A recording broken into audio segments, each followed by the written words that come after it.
Hi, I'm Captain Rick, and I'm going to be reading today for you Water for Elephants by Sarah Gruen.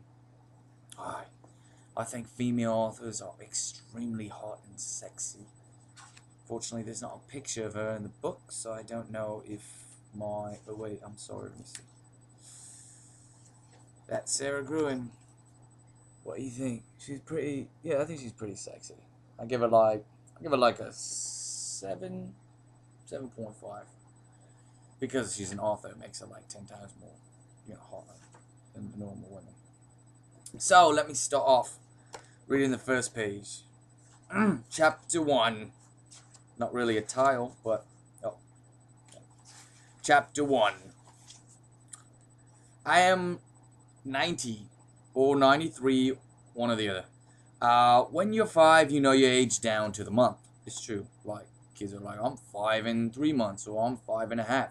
Because when you're 5, the months actually matter.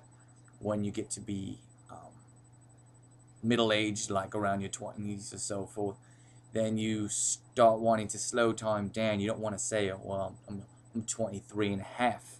You just say I'm 23 until like the day before you're 24. You'll be claiming that you're 23.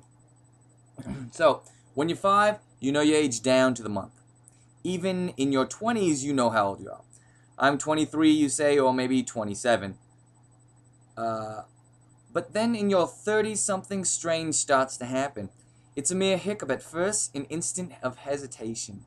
How old are you? Oh, you start confidently, but then you stop.